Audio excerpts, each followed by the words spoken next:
Bonjour tout le monde. Le temps du Tivot, c'est le temps de la bénédiction. Nous sommes le samedi 9 mai et Pasteur Chris nous dit « Utilisez un discours parfait. Vos paroles vous élèveront ou vous tireront vers le bas. » Le verset d'ouverture est pris de Jacques 3, verset 2 qui dit « Car nous trébuchons tous dans beaucoup de choses.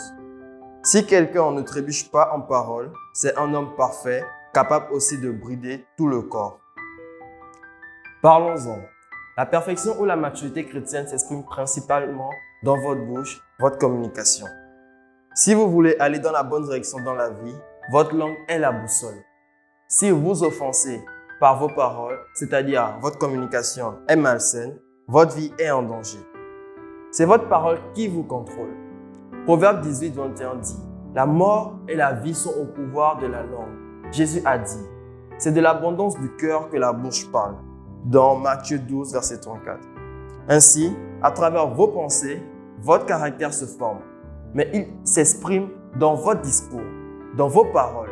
Autrement dit, votre pensée est votre caractère, mais votre parole est votre vie. C'est dire l'importance de vos paroles. Romains 10, verset 10 dit « Par la bouche, la confession est faite au salut. » C'est un principe.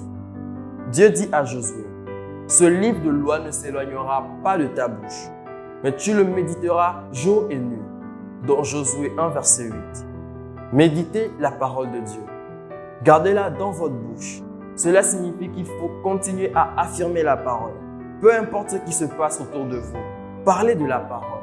La Bible dit, « Quand les hommes seront abattus, tu diras il y a élévation. » Dans Job 22, verset 29. Là encore, l'accent est mis sur ce que vous dites. Quand les choses sont difficiles et dures, il ne faut pas attendre d'être soulevé. Vous avez un pouvoir de levage.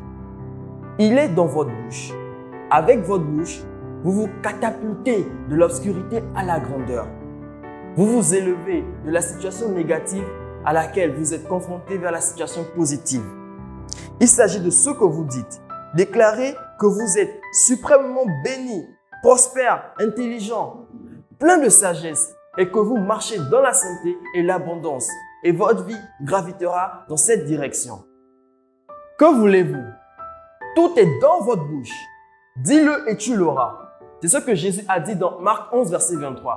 En vérité, je vous le dis, si quelqu'un dit à cette montagne, va, jette-toi dans la mer. Et s'il ne doute pas dans son cœur, mais croit que cela arrivera, cela se fera pour lui. Gloire à Dieu. Le Tivot d'aujourd'hui nous dit d'utiliser un discours parfait. Vous savez, tel un homme parle, tel il est.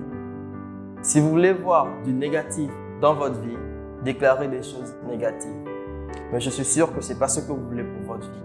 Alors, déclarez des choses positives, quel que soit le domaine de votre vie où vous voulez avoir un changement. Allez plus loin en lisant Proverbe 6, verset 2, Matthieu 12, verset 37, Jacques 3, verset 3 à 6. Je vous invite à prendre cette prière avec moi. Mon discours est modélé en fonction des pensées de Dieu et de l'orientation de ma vie. Je déclare que la prospérité, la victoire, le succès, la croissance et l'abondance financière sont les caractéristiques de ma vie. Amen. Pour les jeunes lecteurs de la Bible en un an, lisez Jean 4, versets 27 à 54, 1 Roi 2 à 3 et en 2 ans, Marc 9, 2 à 13 et Nombre 12. Agissez sur cette parole que vous venez d'entendre en installant une bonne application de dictionnaire et apprenez de nouveaux mots et percutants que vous ajouterez à votre vocabulaire. Soyez bénis.